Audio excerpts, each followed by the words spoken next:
ഈ ഒരു കുഞ്ഞ് ഇവന്റെ ജീവിതം, ഇവന്റെ സ്വഭാവം, ഇവന്റെ എല്ലാവിധ കാര്യങ്ങളും തീരുമാനിക്കുന്ന ഒരു സ്റ്റേജ് ഉണ്ട്. ആ ഒരു സ്റ്റേജാണ് ഇവൻ ആ ഒരു അമ്മയുടെ വയറ്റിൽ ഉണ്ടാകുന്ന ആ ഒരു സെക്കൻഡ് മുതൽ 5 വയസ്സ് വരെയുള്ള സ്റ്റേജ്.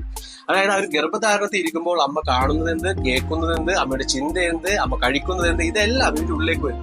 പക്ഷെ ഇപ്പോഴത്തെ തലമുറയിൽ എന്താണ് അമ്മ കഴിക്കുന്നത്? അമ്മ കഴിക്കുന്നത് ലോകത്തിലെ ഏറ്റവും വലിയ വിഷമടങ്ങിയ പച്ചക്കറികൾ, ഫ്രൂട്ട്സ്, എന്തും കോസ്മെറ്റിക് ഐറ്റംസ് ആണെങ്കിലും എല്ലാം ക്രീമും ഇതെല്ലാം അല്ലെ വിഷമടങ്ങിയ സംഭവങ്ങളാണ് ഇവന്റെ ഉള്ളിലേക്ക് ആ ഒരു ഗർഭാവസ്ഥയിൽ തന്നെ അല്ലെ.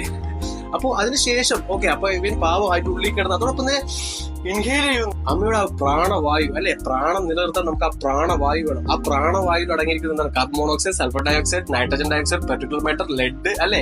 എയർ ക്വാളിറ്റി ഇൻഡെക്സ് ഒന്ന് നോക്കിയാൽ മതി ചുറ്റും. അപ്പൊ അത്രയും വിഷമാണ് ഇവൻ ആ ഒരു ഉള്ളിൽ കിടന്ന് പാവം അല്ലെ. അതിനുശേഷം ഇവൻ പുറത്തേക്ക് വരുന്നു. അപ്പോഴും അവൻ കാണുന്ന കാഴ്ചയും കഴിക്കുന്ന ഭക്ഷണവും എല്ലാം വിഷമടങ്ങിയത് തന്നെ. അപ്പൊ ഇങ്ങനെ വളർന്നു വരുന്ന ഒരു കുഞ്ഞ് എങ്ങനെ പുതിയ തലമുറയിൽ നല്ലൊരു വാഗ്ദാനമാകും? ഇപ്പൊ നമ്മൾ കാണുന്ന കുട്ടികളുടെ എല്ലാ മൃഗപരിവർത്തനത്തിന്റെ കാര്യം ഈ ഒരു 5 വയസ്സ് അല്ലെ. 5 വയസ്സ് വരെ അവന്റെ ഉള്ളിൽ പോകുന്ന വിഷമാണ് അവന്റെ ഭാവി കംപ്ലീറ്റ് ആയിട്ടുള്ള ഒരു വിഷ ജീവിതം ജീവിക്കുന്നത് അല്ലെ. അമ്മയെ തല്ലുന്നു, അച്ഛനെ തല്ലുന്നു, ഗുരുക്കന്മാരെ തല്ലുന്നു, ലഹരി പദാർത്ഥങ്ങൾ ഉപയോഗിക്കുന്നു, യാതൊരുവിധ കമ്മിറ്റ്മെന്റ് ഇല്ല, പ്രകൃതിയെ നശിപ്പിക്കുന്നു. അപ്പൊ ഇതൊക്കെയാണ് ഈ സൊസൈറ്റിയിൽ ഓരോ ദിവസവും വരുന്ന കോടിക്കണക്കിന് കുഞ്ഞുങ്ങളുടെ അവസ്ഥ. നിങ്ങളുടെ അവസ്ഥ അത് തന്നെയാണ്. അപ്പോ ഇതിനെല്ലാത്തിനൊരു സൊല്യൂഷൻ ആണ് റിലാക്സ് ഫോർഷൻ നിങ്ങളുടെ മുമ്പിൽ വെച്ചിരിക്കുന്ന ഈ എല്ലാവിധ പ്ലാൻസും. അതായത് Miyawaki afforestation, forest bathing, cancer away veggie garden, cancer away fruity garden, natural anti ageing treatments, അങ്ങനെ എല്ലാം പുഷ്പവൃന്ദാവനത്തിലൊക്കെ ആയിരിക്കും കളിക്കുന്നതും കാണുന്നതും ചിരിക്കുന്നതും എല്ലാം.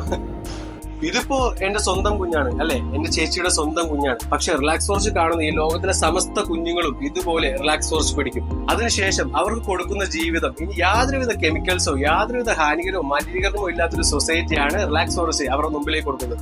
കാരണം ഈ കുഞ്ഞ് ഈ പോകുന്ന സാഹചര്യത്തിലൂടെ കടന്നുപോയി കഴിഞ്ഞാൽ ഇവന്റെ ആയുസ്സും ഇവന്റെ ആരോഗ്യവും എല്ലാം നമുക്ക് വെല്ലുണ്ടാവുന്ന ആ ഒരു ദിവസം മാത്രമേ ഉണ്ടാവൂ. പക്ഷെ അതുപോലെ അല്ലെ, പണ്ടത്തെ പോലെ ഒരു 100 വർഷം അല്ലെങ്കിൽ 200 വർഷമൊക്കെ ജീവിക്കട്ടെ വരും. അപ്പൊ അതുപോലത്തെ ഒരു സാഹചര്യമാണ് റിലാക്സ് ഫോർച്ച് ഒരുക്കുന്നത്. അതായത് 1955 കാലഘട്ടം ഇവന് വേണ്ടിയിട്ട്, നിങ്ങൾക്ക് വേണ്ടിയിട്ടല്ല, പ്രായവർക്ക് വേണ്ടിയിട്ടല്ല, ഇവന് വേണ്ടിയിട്ട്, ഇവന് ഈ ഒരു ലോകത്തിൽ സന്തോഷിച്ച് സമാധാനമായിട്ട് നല്ല ദൈവഭക്തിയോടെയൊക്കെ ജീവിച്ച് വളരാൻ ഇവന് ഞങ്ങൾ സമ്മാനിക്കുന്നു റിലാക്സ് ഫോർസിന്റെ എല്ലാവിധ കർമ്മങ്ങളും. നന്ദി.